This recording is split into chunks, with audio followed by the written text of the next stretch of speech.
Au Sénégal, la motion de censure des députés de l'opposition Yewwi Askan-Wi contre le gouvernement du Premier ministre Amadou Ba a été rejetée ce jeudi à l'Assemblée nationale.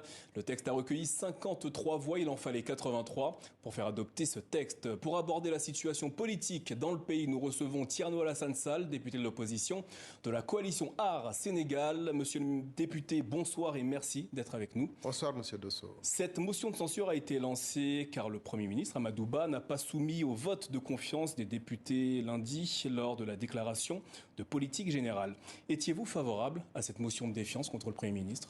Je dois dire qu'en tant que député de l'opposition, je n'ai pas été associé à cette motion. Et vous constaterez d'ailleurs que l'intercoalition Yewwi Wallu, qui comptait 80 députés, n'a recueilli que 53 voix, 55 en fait.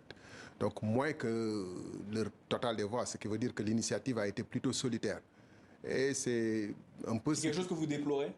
Oui, c'est-à-dire qu'aujourd'hui, puisqu'il y a un bloc de l'opposition qui avait promis la rupture aux Sénégalais, je crois qu'il y a quand même une démarche beaucoup plus inclusive au niveau de l'opposition, de manière à permettre d'aborder les véritables sujets d'ailleurs. Je crois qu'au-delà des gesticulations, des postures, un peu, il faut aborder les véritables sujets.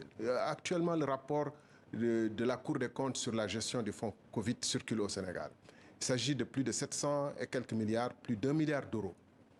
Il y a eu beaucoup de malversations qui ont été épinglées. Par exemple, une agence de voyage qui aurait profité de 17 milliards pour Justement, qu'est-ce que vous inspire ces révélations? Donc, nous avons la responsabilité de pousser le gouvernement à beaucoup plus de transparence et de mettre le Sénégal sur des rails de débat constructifs. Par exemple, la Poste, on sort de la session budgétaire. Je vous donne un exemple de la Société nationale La Poste, dont le chiffre d'affaires est inférieur à la masse salariale. La masse salariale fait 247% du chiffre d'affaires. C'est le type de malversation et de malgouvernance qui plombe l'Afrique. Et nous devrions profiter de cette session budgétaire et de ces tribunes pour éclairer l'opinion, mais aussi prendre des initiatives de manière à, autant que faire se peut, contenir cette mauvaise gouvernance. Vous appelez donc à plus d'inclusivité au sein de l'opposition à l'Assemblée nationale sénégalaise. De fortes tensions s'expriment au sein de l'hémicycle sénégalais. Des députés de l'opposition sont actuellement en garde à vue pour coups et blessures sur une élue de la majorité. Quelle est votre position face à ces incidents? Je crois que l'Assemblée nationale s'est installée dans une sorte de cacophonie et de violence. Vous avez vu les images du 12 septembre quand on élisait le bureau. Il n'est pas surprenant quand les responsables des différentes coalitions n'ont pas pris les mesures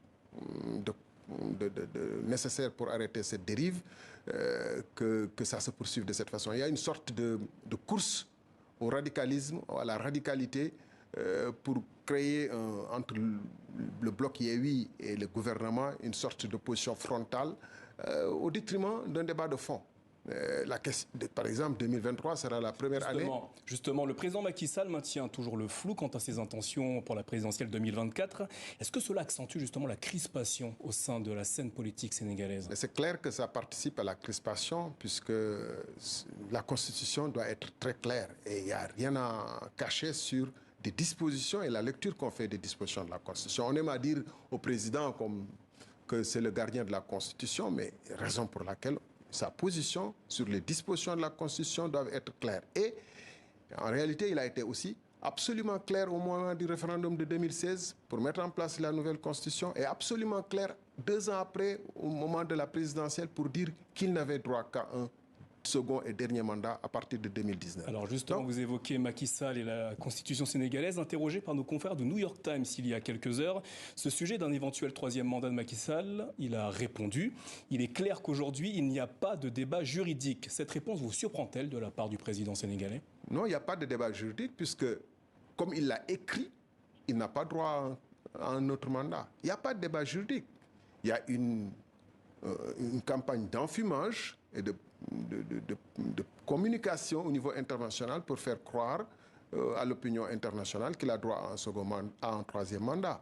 Et sous ce rapport, il aurait recruté des cabinets de promotion, de relations publiques internationales, pour aller vers les différents chefs d'État au niveau international, pour les convaincre qu'il est la seule personne à mesure de sauver le Sénégal. Chaque fois qu'on a, dans un pays, quelqu'un qui se réclame le seul sauveur potentiel, c'est que ce pays est en danger grave. Vous faites partie des voix africaines qui s'interrogent sur le rôle de la CEDEAO face au troisième mandat sur le continent. Selon vous, quelle doit être la position de l'institution ouest-africaine quant à ces situations? Il me semble que la CEDEAO doit être dans le sens du progrès et apporter des réformes absolument nécessaires. D'ailleurs, un des présidents, le président du Niger, M. Bazoum, avait pris l'initiative d'introduire un texte visant à la limitation des mandats. Il est curieux que ce soit le Sénégal qui s'y soit opposé, alors même que cette disposition figure dans notre Constitution.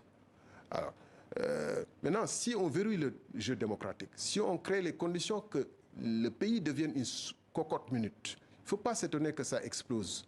Et quand ça explose, on dit qu'il faut mettre le pays sous sanction, ils sont en train d'envisager, les chefs d'État, à mettre en place une force d'interposition pour empêcher les coups d'État. Comment voulez-vous, par exemple, dans le cas du Burkina, quand le peuple entier est dans la rue pour réclamer le départ d'un président et qu'il n'y a que l'armée qui puisse déverrouiller cette situation, comment voulez-vous envoyer vos forces contre un peuple souverain? Et la CEDEAO, je le rappelle, n'a jamais été constituée sur la base de référendums dans les différents pays. C'est les mêmes assemblées nationales dirigées par les chefs d'État avec leur conseil constitutionnel qui ont mis en place un dispositif qu'ils sont en train de parfaire pour faire en sorte de rester au pouvoir. Vous vous souvenez que la situation du Mali résulte d'un coup d'État électoral qu'avait tenté Ibeka, contre lequel il y a eu des manifestations qui ont abouti à un coup d'État militaire. Et ce n'est qu'en ce moment que la CEDEAO s'est levée, non pas pour mettre fin au coup d'État électoral de M. Ibeka, mais au coup d'État qui était la résultante de la tentative de hold-up électoral. Thierno Alassane Sall, merci d'avoir répondu à nos questions ce soir au sujet de la situation politique au Sénégal. Merci à vous. C'est moi.